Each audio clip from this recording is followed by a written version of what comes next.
ये देखिए ನಾಗಮಣಿ. ನೀವು ಹಳೆ ಕಾಲದ ಸಿನಿಮಾಗಳನ್ನ ಚೆನ್ನಾಗಿ ಗಮನಿಸಿದ್ರೆ ಅವುಗಳಲ್ಲಿ ಖಂಡಿತ ನೀವು ನಾಗಮಣಿಗೆ ಸಂಬಂಧಿಸಿದ ಸಿನಿಮಾಗಳನ್ನ ನೋಡಿ ಇರ್ತೀರಿ. ಒಂದು ರತ್ನದಂತಹ ವಸ್ತುವನ್ನ ಕಾಪಾಡೋಕೆ ಕಾವಲುಗಾರರಾಗಿ ಬಹಳಷ್ಟು ನಾಗರ ಹಾವುಗಳು ಅದರ ಸುತ್ತಲೂ ಇರುತ್ತವೆ. ಯಾರಾದ್ರೂ ಸ್ವಾರ್ಥದಿಂದ ಅದನ್ನ ಕಳ್ತನ ಮಾಡ್ಬೇಕು ಅಂತ ಅಂದ್ಕೊಂಡ್ರೆ ಅವರನ್ನ ಸಾಯಿಸಿ ಬಿಡುತ್ತವೆ. ಆದ್ರೆ ಇದೆಲ್ಲವೂ ಕೂಡ ಸಿನಿಮಾಗಳಲ್ಲಿ ಮಾತ್ರವೇ. ಸೊ ಇದು ಒಂದು ರೀತಿಯ ಸ್ಟೋರಿ. ಆದ್ರೆ ರಿಯಲ್ ಲೈಫ್ ನಲ್ಲಿ ಇನ್ನೊಂದು ರೀತಿಯ ಕಥೆಯನ್ನು ಕೂಡ ನೀವು ಕೇಳಿರ್ತೀರಿ. ಬಹಳಷ್ಟು ಜನ ಕೆಲವು ನೂರಾರು ವರ್ಷಗಳಿಂದ ನಾಗಮಣಿಗೋಸ್ಕರ ಪ್ರಯತ್ನ ಮಾಡ್ತಾನೆ ಇದ್ದಾರೆ ಎಂದು, ಆ ನಾಗಮಣಿಯನ್ನ ಪಡೆಯುವ ಸಲುವಾಗಿ ಮಾತ್ರವೇ ತಮ್ಮ ಜೀವನ ಪೂರ್ತಿ ಕಷ್ಟಪಡುವವರು ಕೂಡ ಇದ್ದಾರೆ ಎಂದು, ಒಂದು ವೇಳೆ ಈ ನಾಗಮಣಿ ಸಿಕ್ಕರೆ ಅದು ಯಾರ ಹತ್ರ ಇದ್ರೆ ಅವರಿಗೆ ಸಾವೇ ಇರಲ್ಲ ಎಂದು, ದುಡ್ಡು ರಾಶಿ ರಾಶಿಗಳಲ್ಲಿ ಸಿಗುತ್ತೆ ಎಂದು ಈ ರೀತಿ ಬಹಳಷ್ಟು ಜನ ಹೇಳ್ತಾ ಇರ್ತಾರೆ. ಕೆಲವು ಜನ ಇದು ನಿಜ ಅಂತ ನಂಬ್ತಾ ಇರ್ತಾರೆ ಕೂಡ. ಸೊ ಇವತ್ತು ನಾವು ಈ ವಿಡಿಯೋದಲ್ಲಿ ಈ ನಾಗಮಣಿಗೆ ಸಂಬಂಧಿಸಿದ ಅಸಲಿ ನಿಜವೇನು, ಇದು ನಾಗರ ಹಾವುಗಳಲ್ಲಿ ಹೇಗೆ ಏರ್ಪಡುತ್ತೆ, ಇಷ್ಟಕ್ಕೂ ಈ ನಾಗಮಣಿ ಎಂಬ ಕಾನ್ಸೆಪ್ಟ್ ಹೇಗೆ ಬಂತು, ಪುರಾಣಗಳಲ್ಲಿ ಈ ನಾಗಮಣಿಯ ಬಗ್ಗೆ ಏನೆಂದು ಹೇಳಲಾಗಿದೆ, ನಾಗ ಮತ್ತು ನಾಗಿಣಿ ಅಂದ್ರೆ ಯಾರು, ನಾಗರ ಹಾವುಗಳು ನಿಜವಾಗ್ಲೂ ಸೇಡನ್ನ ತೀರಿಸ್ಕೊಳ್ತಾವ, ಇನ್ನು ಫೈನಲ್ ಆಗಿ ನಾಗಮಣಿ ಎಂಬುದು ನಾಗರ ಹಾವುಗಳಲ್ಲಿ ನಿಜವಾಗ್ಲೂ ಇರುತ್ತಾ ಇಲ್ವಾ, ಒಂದು ವೇಳೆ ಇಲ್ಲದೆ ಇದ್ರೆ ಹೊರಗಡೆ ಜನರ ಮುಂದೆ ಕೊಯ್ದು ತೆಗಿತಾ ಇರುವ ಈ ಯೂಟ್ಯೂಬ್ ವಿಡಿಯೋಗಳಲ್ಲಿರುವ ನಿಜವೆಷ್ಟು, ಇಂತಹ ಎಷ್ಟೋ ವಿಷಯಗಳನ್ನ ಇವತ್ತು ನಾವು ಈ ವಿಡಿಯೋದಿಂದ ತಿಳಿದುಕೊಳ್ಳೋಣ. ಸೊ ವಿಡಿಯೋ ತುಂಬಾ ಇಂಟ್ರೆಸ್ಟಿಂಗ್ ಆಗಿರುತ್ತೆ, ಮಿಸ್ ಮಾಡದ ಕೊನೆವರೆಗೂ ನೋಡಿ. ಅಂಡ್ ವಿಡಿಯೋ ಇಷ್ಟ ಹೋದ್ರೆ ತಪ್ಪದೆ ವಿಡಿಯೋಗೆ ಒಂದು ಲೈಕ್ ಕೊಟ್ಟು ನಿಮ್ಮ ಫ್ರೆಂಡ್ಸ್ ಅಂಡ್ ಫ್ಯಾಮಿಲಿ ಜೊತೆ ಕೂಡ ಶೇರ್ ಮಾಡಿ. ಸೊ ಲೇಟ್ ಮಾಡದೆ let's get it the video.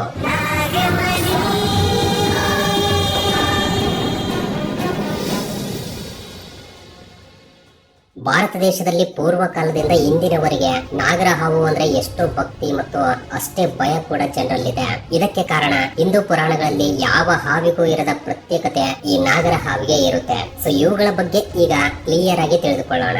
Number 1, ನಾಗಮಣಿ ಅಂದ್ರೆ ಏನು? ಹಿಂದೂ ಪುರಾಣಗಳ ಪ್ರಕಾರ ನಾಗರ ಹಾವು ತನ್ನ ತಲೆಯ ಮೇಲೆ ಪ್ರಕಾಶಮಾನವಾದ ಆಭರಣವನ್ನ ಹೊಂದಿರುತ್ತೆ. ಅದನ್ನೇ ನಾಗಮಣಿ ಎಂದು ಕರೆಯಲಾಗುತ್ತೆ. ನಿಜ ಜೀವನದಲ್ಲಿ ಬಹುಶಃ ಯಾವೊಬ್ಬ ವ್ಯಕ್ತಿಯೂ ಕೂಡ ಈ ರೀತಿ ಹಾವಿನ ತಲೆಯ ಮೇಲೆ ನಾಗಮಣಿಯನ್ನ ನೋಡಿರದೇ ಇರಬಹುದು. ಆದ್ರೆ ಹಿಂದೂ ಪುರಾಣಗಳಾದ ಅಗ್ನಿ ಪುರಾಣ, ವಾಯು ಪುರಾಣ, ವಿಷ್ಣು ಪುರಾಣ, ಭಾಗವತ ಪುರಾಣ, ಬ್ರಹ್ಮ ಪುರಾಣ, ಮತ್ಸ್ಯ ಪುರಾಣ, ಮಹಾಭಾರತ ಮತ್ತು ಗರುಡ ಪುರಾಣಗಳಂತಹ ಅನೇಕ ಗ್ರಂಥಗಳಲ್ಲಿ ಈ ನಾಗಮಣಿಯ ಬಗ್ಗೆ ಹೇಳಲಾಗಿದೆ. ನಂಬರ್ 2, ಈ ನಾಗಮಣಿಯನ್ನ ಯಾಕೆ ಅಷ್ಟು ಪ್ರತ್ಯೇಕವಾಗಿ ನೋಡ್ತಾರೆ? ಹಿಂದೂ ಪುರಾಣಗಳಲ್ಲಿ ಈ ನಾಗಮಣಿ ಅತ್ಯಂತ ಬೆಲೆ ಬಾಳುವ ಮಣಿ ಎಂದು, ಇದಕ್ಕೆ ಬಹಳಷ್ಟು ಮಂತ್ರಶಕ್ತಿಗಳು ಇರುತ್ತವೆ ಎಂದು, ಈ ನಾಗಮಣಿ ಯಾರ ಹತ್ರ ಇದ್ರೆ ಅವರನ್ನ ಯಾವ ಹಾವು ಕೂಡ ಕಚ್ಚಲ್ಲ ಎಂದು, ಅದೇ ರೀತಿ ಈ ಮಣಿ ಇದ್ದವರು ಶ್ರೀಮಂತರಾಗ್ತಾರೆ ಎಂದು ಹೇಳಲಾಗಿದೆ. ಅದಕ್ಕಾಗಿಯೇ ಇಂದಿಗೂ ಕೂಡ ಹಿಂದೂಗಳಲ್ಲಿ ಕೆಲವು ಜನ ಇದನ್ನ ಬಲವಾಗಿ ನಂಬ್ತಿದ್ದಾರೆ. ನಂಬರ್ 3, ನಾಗರ ಹಾವುಗಳಲ್ಲಿ ನಿಜಕ್ಕೂ ಈ ನಾಗಮಣಿ ಹೇಗೆ ಏರ್ಪಡುತ್ತೆ? ಪುರಾಣಗಳಲ್ಲಿ 9 ಪವಿತ್ರ ರತ್ನಗಳಲ್ಲಿ ಒಂದಾದ ನಾಗಮಣಿ ಹೇಗೆ ಏರ್ಪಡುತ್ತೆ ಎಂಬ ವಿಷಯವನ್ನ ಈ ರೀತಿ ಹೇಳಿದ್ದಾರೆ. ಸ್ವಾತಿ ನಕ್ಷತ್ರ ದಿನದಂದು ಮಳೆ ಬಂದಾಗ ಆ ಮಳೆಯ ಹನಿಬಿಂದು ಡೈರೆಕ್ಟ್ ಆಗಿ ನಾಗರ ಹಾವಿನ ಬಾಯಲ್ಲಿ ಬೀಳೋದ್ರಿಂದ ಈ ನಾಗಮಣಿ ರೂಪುಗೊಳ್ಳೋಕೆ ಶುರುವಾಗುತ್ತೆ. ಇತಿಹಾಸಗಳ ಪ್ರಕಾರ ಈ ಮಣಿ ಕೇವಲ ನಾಗರ ಹಾವುಗಳಲ್ಲಿ ಮಾತ್ರವೇ ಹುಟ್ಟಿಕೊಳ್ಳುತ್ತೆ ಎಂದು ಹೇಳಲಾಗಿದೆ. ಯಾಕೆಂದ್ರೆ ನಾಗರ ಹಾವು ಮಾತ್ರವೇ 100 ವರ್ಷಗಳವರೆಗೆ ಭೂಮಿಯ ಮೇಲೆ ಜೀವಿಸಬಲ್ಲದು. ಸೊ ಯಾವಾಗ ನಾಗಮಣಿ ನಾಗರ ಹಾವಿನಲ್ಲಿ ರೂಪುಗೊಳ್ಳುತ್ತೋ ಆಗ ಆ ಹಾವು ಅದ್ಭುತವಾದ ಶಕ್ತಿ ಸಾಮರ್ಥ್ಯಗಳನ್ನ ಸ್ವಂತ ಮಾಡಿಕೊಳ್ಳುತ್ತೆ. ಆಗ ಮಾತ್ರವೇ ಆ ಹಾವು ಯಾವ ರೂಪಕ್ಕೆ ಬೇಕಾದ್ರೂ ಕೂಡ ಬದಲಾಗಬಲ್ಲದು, ಅಂದ್ರೆ ಮನುಷ್ಯನ ರೂಪಕ್ಕೂ ಕೂಡ ಬದಲಾಗಬಲ್ಲದು. ನಾಗಮಣಿ ಯಾಕೆ ಅಷ್ಟೊಂದು ಶಕ್ತಿಯುತವಾದದ್ದು ಅಂದ್ರೆ, ಚಂದ್ರನಂತೆ ಹೊಳಿತಾ ಇರುವ ನಾಗಮಣಿಗೆ ಲೈಟ್ ಕಲರ್ ನ ನೀಲಿ ಬಣ್ಣವಿರುತ್ತೆ. ಇದು ಕೇವಲ ಕತ್ತಲಿನಲ್ಲಿ ಮಾತ್ರವೇ ಹೊಳೆಯುತ್ತೆ. ಈ ನಾಗಮಣಿ ಯಾರ ಹತ್ರ ಇದ್ರೆ ಅವರನ್ನ ಅದೃಷ್ಟವಂತರಾಗಿ ಭಾವಿಸಲಾಗುತ್ತೆ. ಈ ಮಣಿಯನ್ನ ಹೊಂದಿರುವ ವ್ಯಕ್ತಿ ಸಿರಿ ಸಂಪತ್ತನ್ನ ಪಡೆದುಕೊಳ್ತಾನಂತೆ. ಯಾವಾಗ ಮಣಿಯನ್ನ ಹಾವಿನಿಂದ ತೆಗಿತಾರೋ ಆಗ ಆ ಹಾವು ಸತ್ತು ಹೋಗುತ್ತೆ ಎಂದು ಹೇಳಲಾಗುತ್ತೆ. ಇನ್ನು ನಂಬರ್ 4, ನಾಗಮಣಿ ಎಂಬ ಕಾನ್ಸೆಪ್ಟ್ ಹೇಗೆ ಬಂತು? ಪುರಾಣಗಳ ವಿಷಯಗಳನ್ನ ಸ್ವಲ್ಪ ಹೊತ್ತು ಪಕ್ಕಕ್ಕಿಟ್ಟು ನಿಜ ಜೀವನದಲ್ಲಿ ಪ್ರಜೆಗಳ ದೃಷ್ಟಿಯಲ್ಲಿ ಈ ನಾಗಮಣಿ ಎಂಬುದು ಹೇಗೆ ಅವರ ಮನಸ್ಸಿನಲ್ಲಿ ಬಿತ್ತಿಕೊಂಡಿದೆ ಅಂದ್ರೆ, ಇದಕ್ಕೆ ಕಾರಣ ಕೆಲವು ಜನ ಚಿತ್ರಕಾರರು ಚಿತ್ರೀಕರಿಸಿರುವ ಶಿವನ ಚಿತ್ರಗಳೇ ಎಂದು ಪರಿಶೋಧಕರು ಹೇಳ್ತಿದ್ದಾರೆ. ಈಗ ನಾವು ನೋಡ್ತಾ ಬರುವ ಪ್ರತಿಯೊಬ್ಬ ದೇವರ ಫೋಟೋಗಳು, ಪೇಂಟಿಂಗ್ಗಳು, ವಿಗ್ರಹಗಳು ಇವೆಲ್ಲವೂ ಕೂಡ ನಿಜವಾಗ್ಲೂ ದೇವರನ್ನ ನೋಡಿ ಚಿತ್ರೀಕರಿಸಿದ ಚಿತ್ರಗಳಲ್ಲ. ಕೇವಲ ದೇವರ ರೂಪವನ್ನ ಊಹಿಸಿಕೊಂಡು, ಅರ್ಥ ಮಾಡಿಕೊಂಡು, ತಿಳಿದುಕೊಂಡ ಆಧಾರಗಳ ಪ್ರಕಾರ ಅವರ ರೂಪಗಳನ್ನ ಊಹಿಸಿಕೊಂಡು ಚಿತ್ರಿಸಿದ್ದಾರೆ. ಸೊ ಇದರ ಭಾಗವಾಗಿ ಶಿವನ ರೂಪದ ವಿಷಯಕ್ಕೆ ಬಂದ್ರೆ, ವೇದ ಕಾಲದಲ್ಲಿ ಮೊಟ್ಟ ಮೊದಲ ಬಾರಿ ಮಹಾಶಿವನ ಆಕಾರವನ್ನ ಚಿತ್ರೀಕರಿಸ್ತಾ ಇರುವಾಗ ಆ ಚಿತ್ರವನ್ನ ಬಿಡಿಸುವ ಕಲೆಗಾರ ಶಿವನ ಕೈಗಳನ್ನ ಮತ್ತು ತಲೆಯನ್ನ ನಾಗರ ಹಾವುಗಳಿಂದ ಅಲಂಕರಿಸಿ ಚಿತ್ರೀಕರಿಸಿದ್ದಾನೆ. ಅಷ್ಟೇ ಅಲ್ಲದೆ ಆ ಸಮಯದಲ್ಲಿ ಮಣಿಯನ್ನ ತುಂಬಾ ಮಹಿಮೆಯನ್ನ ಹೊಂದಿರುವ ವಸ್ತುವಾಗಿ ಭಾವಿಸ್ತಾ ಇದ್ರು. ಸೊ ಶಿವನ ಕುತ್ತಿಗೆಯಲ್ಲಿರುವ ನಾಗರ ಹಾವು ಕೂಡ ಎಷ್ಟೋ ಮಹಿಮೆಯನ್ನ ಹೊಂದಿರುವ ಜೀವಿಯಾಗಿ ತೋರಿಸುವ ಸಲುವಾಗಿ ಅದರ ತಲೆಯ ಮೇಲೆ ಮಣಿಯನ್ನು ಕೂಡ ಆ ಚಿತ್ರಕಾರ ಚಿತ್ರೀಕರಿಸಿದ್ದಾನೆ. ಸೊ ಈ ರೀತಿ ಅದನ್ನ ನೋಡ್ತಾ ಬಂದಿರುವ ಮುಂದಿನ ಪೀಳಿಗೆಯವರ ಮನಸ್ಸಿನಲ್ಲಿ ನಾಗರ ಹಾವಿನ ಮೇಲೆ ಭಕ್ತಿ ಏರ್ಪಟ್ಟು ಅವುಗಳನ್ನು ಕೂಡ ಆರಾಧಿಸಲು ಶುರು ಮಾಡಿದ್ದಾರೆ. ಯಾಕೆಂದ್ರೆ ಶಿವನನ್ನ ತುಂಬಾ ಭಕ್ತಿಯಿಂದ ಪೂಜಿಸ್ತಾರೆ. ಸೊ ಅಷ್ಟೊಂದು ಪವರ್ಫುಲ್ ಆಗಿರುವ ಶಿವ ತನ್ನ ಕೊರಳಲ್ಲಿ ನಾಗರ ಹಾವನ್ನು ಧರಿಸಿರೋದ್ರಿಂದ ಆ ನಾಗರ ಹಾವನ್ನು ಕೂಡ ಅಷ್ಟೇ ಭಕ್ತಿಯಿಂದ ಆರಾಧಿಸ್ತಾ ಬರ್ತಿದ್ದಾರೆ. ನಂಬರ್ 5, ಪುರಾಣಗಳಲ್ಲಿ ನಾಗಮಣಿಯ ಬಗ್ಗೆ ಏನೆಂದು ಹೇಳಲಾಗಿದೆ. ಪುರಾಣಗಳ ಪ್ರಕಾರ ನೋಡಿದ್ರೆ ಭೂಗರ್ಭದಲ್ಲಿ 7 ಲೋಕಗಳಿರುತ್ತವೆ. ಅವೇ ಅತಲ, ವಿತಲ, ಸುತಲ, ತಲಾತಲ, ಮಹಾತಲ, ರಸತಲ, ಪಾತಾಳ ಲೋಕಗಳು. ಈ 7 ಲೋಕಗಳಲ್ಲಿ ಬಹಳಷ್ಟು ಜೀವರಾಶಿಗಳು ಜೀವಿಸುತ್ತವೆ. ಇವುಗಳಲ್ಲಿ ಹಾವುಗಳ ರಾಜನಾಗಿರುವ ಆದಿಶೇಷ ಭೂಗೋಳವನ್ನ ತನ್ನ 10,000 ಪಡೆಗಳಿಂದ ಹೊತ್ತುಕೊಂಡಿದ್ದಾನೆ ಎಂದು ಹೇಳ್ತಾ ಇವೆ ನಮ್ಮ ಪುರಾಣಗಳು.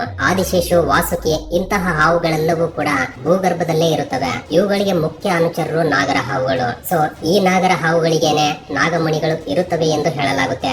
ಇನ್ನು ವಾಯುಪುರಾಣದಲ್ಲಿ ನೋಡಿದ್ರೆ ಹಾವುಗಳು ರಾಕ್ಷಸರು ಭೂಗರ್ಭದಲ್ಲಿ ಜೀವಿಸುತ್ತವೆ ಎಂದು. ಭೂಗರ್ಭದಲ್ಲಿರುವ 7 ಲೋಕಗಳಲ್ಲಿ ಅತಲ ಲೋಕವನ್ನ ನಾಮೂಚಿ ರಾಕ್ಷಸರು, ವಿತಲ ಲೋಕವನ್ನ ಪ್ರಹ್ಲಾದ ರಾಕ್ಷಸ, ಸುತಲ ಲೋಕವನ್ನ ಮಹಾಜಂಬ ರಾಕ್ಷಸರು, ಗವಸ್ಥಲ ಲೋಕವನ್ನ ಕಾಲನೇಮಿ ರಾಕ್ಷಸರು, ಮಹಾತಲ ಲೋಕವನ್ನ ವಿರೋಚನ ರಾಕ್ಷಸರು, ಪ್ರೀತಲ ಲೋಕವನ್ನ ಕಿಸರಿ ರಾಕ್ಷಸ, ಅದೇ ರೀತಿ ಪಾತಾಳ ಲೋಕವನ್ನ ಬಲಿ ರಾಕ್ಷಸ ಆಳ್ತಿದ್ದಾನೆ ಎಂದು ಹೇಳಲಾಗಿದೆ. ಸೊ ಅತಿ ದೊಡ್ಡ ಹಾವು ವಾಸುಕಿ ಮಾತ್ರ ಪ್ರೀತಲ ಲೋಕದಲ್ಲಿ ಜೀವಿಸುತ್ತಿದೆ ಎಂದು, ಶೇಷನಾಗು ಪಾತಾಳ ಲೋಕದಲ್ಲಿ ಜೀವಿಸುತ್ತಿದೆ ಎಂದು. ಈ ಶೇಷನಾಗುವಿಗೆ ಕಣ್ಣುಗಳು ಕೆಂಪು ಬಣ್ಣದ ತಾವರೆ ಹೂವಿನಂತಿರುತ್ತವೆ ಎಂದು, ಇದು 1000 ಕಣ್ಣುಗಳನ್ನ ಹೊಂದಿರುತ್ತೆ ಎಂದು ಹೇಳಲಾಗಿದೆ. ಅದೇ ರೀತಿ ನಾಗಮಣಿ ಎಂಬುದು ಬಹಳಷ್ಟು ಬಣ್ಣಗಳಲ್ಲಿ ಸಿಗುತ್ತೆ ಎಂದು ಪುರಾಣಗಳು ಹೇಳ್ತಾ ಇವೆ. ಆದ್ರೆ ಜಾಸ್ತಿ ಕಂಡು ಬರುವುದು ಮಾತ್ರ ಹಳದಿ, ಹಸಿರು, ಕೆಂಪು, ಬಿಳಿ ಮತ್ತು ಗೋಲ್ಡ್ ಬಣ್ಣದಲ್ಲಿ ಇರುತ್ತವೆ ಅಂತೆ. ಸೊ ಈಗ ನಾವು ಹೇಳಿಕೊಂಡಿರುವ ವಿಷಯಗಳೆಲ್ಲವೂ ಕೂಡ ವಿವಿಧ ಪುರಾಣಗಳಲ್ಲಿ ಹೇಳಿರುವ ವಿಷಯಗಳು. ಇನ್ನು ಮುಂದಿನ ವಿಷಯಕ್ಕೆ ಹೋಗುವ ಮುಂಚೆ ಒಂದು ವೇಳೆ ನೀವು ಈ ವಿಡಿಯೋನ ಫುಲ್ ಸ್ಕ್ರೀನ್ ಅಲ್ಲಿ ನೋಡ್ತಾ ಇದ್ರೆ ನಿಮ್ಮ ಮೊಬೈಲ್ ಅನ್ನ ಸ್ವಲ್ಪ ಟಿಲ್ಟ್ ಮಾಡಿ ಕೆಳಗಡೆ ಕಾಣ್ತಾ ಇರುವ ಲೈಕ್ ಬಟನ್ ಕಲರ್ ಚೇಂಜ್ ಮಾಡಿಬಿಡಿ. ಅಂಡ್ ಸಬ್ಸ್ಕ್ರೈಬ್ ಮಾಡಿಕೊಂಡಿರುವ Vismayavani family members love you so much. And first time ಯಾರಾದ್ರೂ ನಮ್ಮ ಚಾನಲ್ ಅನ್ನ ಈಗ ನೋಡ್ತಾ ಇದ್ರೆ ಕೆಳಗಡೆ ಕಾಣ್ತಾ ಇರುವ ರೆಡ್ ಕಲರ್ ಸಬ್ಸ್ಕ್ರೈಬ್ ಬಟನ್ ಮೇಲೆ ಕ್ಲಿಕ್ ಮಾಡಿ ಸಬ್ಸ್ಕ್ರೈಬ್ ಮಾಡ್ಕೊಂಡು ಪಕ್ಕದಲ್ಲಿರುವ ಬೆಲ್ ಐಕನ್ ಅನ್ನ ಆಕ್ಟಿವೇಟ್ ಮಾಡ್ಕೊಳ್ಳಿ. ಅಂಡ್ ಬೆಲ್ ಐಕನ್ ಆನ್ ಮಾಡ್ಕೊಳ್ಳೋದು ತುಂಬಾ ಇಂಪಾರ್ಟೆಂಟ್, ಮರಿಬೇಡಿ. ನಂಬರ್ 6, ನಾಗ ಮತ್ತು ನಾಗಿಣಿ ಅಂದ್ರೆ ಯಾರು? ನಾಗ ಅಂದ್ರೆ ಗಂಡು ಹಾವು, ನಾಗಿಣಿ ಅಂದ್ರೆ ಹೆಣ್ಣು ಹಾವು ಎಂದರ್ಥ. ಪುರಾಣಗಳಲ್ಲಿ ನಾಗ ಮತ್ತು ನಾಗಿಣಿಯರು ತಮ್ಮ ಹಾವಿನ ರೂಪದಿಂದ ಇನ್ನೊಂದು ರೂಪಕ್ಕೆ ಬದಲಾಗುವ ಶಕ್ತಿಯನ್ನ ಹೊಂದಿದ್ರು ಎಂದು ಹೇಳಲಾಗಿದೆ. ಅಂದ್ರೆ ಯಾವ್ದಾದ್ರು ಬೇರೆ ಇತರ ಜೀವಿ ರೀತಿ ಬದಲಾಗುವ ಶಕ್ತಿಯನ್ನ ಹೊಂದಿರುತ್ತವೆ ಅಂತೆ. ಹೆಚ್ಚಾಗಿ ಇವು ಮನುಷ್ಯರ ರೂಪಕ್ಕೆ ಬದಲಾಗುತ್ತವೆ ಅಂತೆ. ಎಕ್ಸಾಕ್ಟ್ ಆಗಿ ಹೇಳ್ಬೇಕು ಅಂದ್ರೆ ಸಿನಿಮಾಗಳಲ್ಲಿ, ಟಿವಿ ಸೀರಿಯಲ್ಸ್ ಗಳಲ್ಲಿ ತೋರಿಸುವ ಹಾಗೆ. ನಂಬರ್ 7, ನಾಗರ ಹಾವುಗಳು ನಿಜವಾಗ್ಲೂ ಪ್ರತೀಕಾರ ತೀರಿಸಿಕೊಳ್ತಾವ? ಸಾಧಾರಣವಾಗಿ ಬಹಳಷ್ಟು ಜನ ನಾಗರ ಹಾವುಗಳು ಪ್ರತೀಕಾರ ತೀರಿಸಿಕೊಳ್ಳುತ್ತವೆ ಅಂತ ಅಂದುಕೊಳ್ತಾರೆ. ಇದೇ ಟಾಪಿಕ್ ಮೇಲೆ ಬಹಳಷ್ಟು ಸಿನಿಮಾಗಳು, ಧಾರಾವಾಹಿಗಳು ಕೂಡ ಬಂದಿವೆ. ನಿಜ ಹೇಳ್ಬೇಕು ಅಂದ್ರೆ ಹಾವುಗಳಿಗೆ ಜ್ಞಾಪಕ ಶಕ್ತಿ ತುಂಬಾ ಕಡಿಮೆ ಇರುತ್ತೆ. ಅವು ಒಬ್ಬ ನಿರ್ದಿಷ್ಟ ವ್ಯಕ್ತಿಯನ್ನ ನೆನಪಿಟ್ಟುಕೊಂಡು ದಾಳಿ ಮಾಡೋಕೆ ಸಾಧ್ಯವೇ ಇಲ್ಲ. ಉಳಿದ ಜೀವಿಗಳಂತೆ ಹಾವುಗಳು ಕೂಡ ಆಹಾರಕ್ಕಾಗಿ ಅಥವಾ ಸಂತಾನೋತ್ಪತ್ತಿಗಾಗಿ ಮಾತ್ರವೇ ಇತರ ಜೀವಿಗಳ ಮೇಲೆ ದಾಳಿ ಮಾಡುತ್ತವೆ. ಸಾಧಾರಣವಾಗಿ ಹಾವುಗಳು ಆಹಾರಕ್ಕಾಗಿ ಬೇಟೆಯಾಡುವಾಗ ವಾಸನೆಯನ್ನ ಮಾತ್ರವೇ ನೆನಪಿಟ್ಟುಕೊಳ್ಳುತ್ತವೆ. ದಾಳಿ ಮಾಡಬೇಕಾದ ಜೀವಿಯನ್ನ ನೆನಪಿಟ್ಟುಕೊಳ್ಳಲ್ಲ. ಇನ್ನು ಹೇಳ್ಬೇಕು ಅಂದ್ರೆ ಹಾವುಗಳು ಹುತ್ತಿನಿಂದ ಹೊರಗಡೆ ಬಂದ ನಂತರ ಅವುಗಳ ಹುತ್ತು ಎಲ್ಲಿದೆ ಎಂಬ ವಿಷಯವನ್ನು ಕೂಡ ಮರೆತು ಹೋಗುತ್ತವೆ ಎಂದು ವೆಟರ್ನರಿ ಡಾಕ್ಟರ್ಸ್ ಹೇಳ್ತಿದ್ದಾರೆ. ಸೊ ಮನುಷ್ಯರನ್ನ ನೆನಪಿಟ್ಟುಕೊಂಡು ದಾಳಿ ಮಾಡುವಷ್ಟು ಶಕ್ತಿ ಹಾವುಗಳಿಗೆ ಇರಲ್ಲ ಎಂದು ಶಾಸ್ತ್ರಜ್ಞರು ಹೇಳ್ತಿದ್ದಾರೆ. ಇನ್ನು ಒಬ್ಬ ವ್ಯಕ್ತಿಯ ಮೇಲೆ ಬಹಳಷ್ಟು ಬಾರಿ ದಾಳಿ ಮಾಡಿ ಕಚ್ಚಿರುವ ಘಟನೆಗಳು ಮೇ ಬಿ ಕೋಇನ್ಸಿಡೆನ್ಸ್ ಆಗಿರಬಹುದು. ಹಾವುಗಳು ಯಾವತ್ತೂ ಕೂಡ ಮನುಷ್ಯರ ಮೇಲೆ ಬೇಕು ಅಂತ ದಾಳಿ ಮಾಡಲ್ಲ. ಅವು ಎದುರಾದಾಗ ಅವುಗಳಿಂದ ದೂರ ಹೋಗಿಬಿಟ್ರೆ ಅವು ಕೂಡ ಅವುಗಳ ದಾರಿಯಲ್ಲಿ ಹೋಗಿಬಿಡುತ್ತವೆ. ಆದ್ರೆ ಅವುಗಳಿಗೆ ಅಪಾಯ ಉಂಟಾಗುತ್ತೆ ಎಂಬ ಭಾವನೆಯನ್ನ ಉಂಟು ಮಾಡಿದ್ರೆ ಅವುಗಳ ಪ್ರಾಣಗಳನ್ನ ಕಾಪಾಡಿಕೊಳ್ಳೋಕೆ ಮಾತ್ರವೇ ಕಚ್ಚಲು ಪ್ರಯತ್ನಿಸುತ್ತವೆ ಅಷ್ಟೇ. ಆದ್ರಿಂದ ಅವುಗಳು ಸೇಡನ್ನ ತೀರಿಸಿಕೊಳ್ಳುತ್ತವೆ ಎಂಬುದು ಕೇವಲ ಮೂಢನಂಬಿಕೆ ಎಂದು ವಿಜ್ಞಾನಿಗಳು ಹೇಳ್ತಿದ್ದಾರೆ. ಇನ್ನು ಫೈನಲ್ ಆಗಿ ನಂಬರ್ 8, ನಾಗಮಣಿ ಎಂಬುದು ನಿಜವಾಗ್ಲೂ ನಾಗರ ಹಾವುಗಳಲ್ಲಿ ಇರುತ್ತಾ ಇಲ್ವಾ? ನಾಗಮಣಿ ಎಂಬುದು ನಾಗರ ಹಾವುಗಳಲ್ಲಿ ಇರುವುದು ಶುದ್ಧ ಸುಳ್ಳು.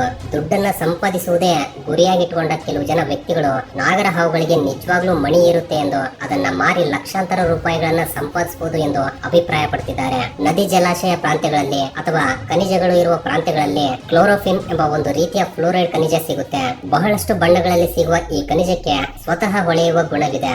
ರಾತ್ರಿಯ ಸಮಯ ನಾಗರ ಹಾವುಗಳು ಇವುಗಳ ಹತ್ರ ಹೋಗಿ ಇವುಗಳ ಬೆಳಕನ್ನ ಆಧಾರವಾಗಿಟ್ಕೊಂಡು ಹುಳುಗಳನ್ನ, ಚಿಕ್ಕ ಚಿಕ್ಕ ಜಂತುಗಳನ್ನ ತಿಂತಾ ಇರುತ್ತವೆ. ಆದ್ರೆ ಕೆಲವು ಜನ ಈ ಕಲ್ಲುಗಳನ್ನೇ ತಗೊಂಡ್ ಬಂದು ನಾಗರ ಹಾವುಗಳು ಬಿಟ್ಟಿರುವ ನಾಗಮಣಿಗಳು ಇವೆ ಎಂದು ಹೇಳಿ ಪ್ರಜೆಗಳನ್ನ ಮೋಸ ಮಾಡ್ತಿದ್ದಾರೆ. ಇನ್ನು ಕೆಲವು ಜನರಾದ್ರೆ ರಹಸ್ಯವಾಗಿ ನಾಗರ ಹಾವಿನ ತಲೆಯನ್ನ ಸೀಳಿ ಈ ಖನಿಜವನ್ನ ಅದರಲ್ಲಿಟ್ಟು ಕೆಲವು ದಿನಗಳ ನಂತರ ಹಾವಿಗೆ ಆ ಗಾಯ ಮಾಯವಾದ ನಂತರ ಬೇರೆಯವರಿಗೆ ತೋರಿಸಿ ಅವರ ಮುಂದೆನೆ ಹಾವಿನ ತಲೆಯನ್ನ ಕೊಯ್ದು ಆ ಕಲ್ಲನ್ನ ಮಾರ್ತಾ ಇದ್ದಾರೆ. ಮನುಷ್ಯರಿಗೆ ಮತ್ತು ಇತರ ಜಂತುಗಳಿಗೆ ಕಿಡ್ನಿಗಳಲ್ಲಿ ಗಾಲ್ ಬ್ಲಾಡರ್ ಗಳಲ್ಲಿ ಸ್ಟೋನ್ಸ್ ಏರ್ಪಡುವ ಹಾಗೆ ಹಾವಿನ ತಲೆಯಲ್ಲೂ ಕೂಡ ಏರ್ಪಡುತ್ತವೆ ಎಂದು, ಆದ್ರೆ ಅವು ರತ್ನಗಳಾಗಿ ಏರ್ಪಡುತ್ತವೆ ಎಂದು ಇನ್ನೂ ಕೆಲವು ಜನ ಹೇಳ್ತಿದ್ದಾರೆ. ಸಾಧಾರಣವಾಗಿ ನಾಗರ ಹಾವಿನ ತಲೆಯ ಮೇಲೆ ಕಪ್ಪಾದ ಮಚ್ಚೆ ಕಾಣಿಸುತ್ತೆ. ನಾಗರ ಹಾವಿನ ತಲೆಯ ಮೇಲೆ ಕೆಲವು ಭಾಗಗಳು ಗಟ್ಟಿಯಾಗಿರುತ್ತವೆ. ಸೊ ಕೆಲವು ಜನ ಈ ಗಟ್ಟಿ ಭಾಗವನ್ನೇ ತೋರಿಸಿ ನಾಗಮಣಿ ಎಂದು ಹೇಳಿ ಪ್ರಜೆಗಳನ್ನ ಮೋಸ ಮಾಡ್ತಾ ಅವುಗಳನ್ನ ಹೊರಗಡೆ ತೆಗಿತಾ ಇದ್ದಾರೆ.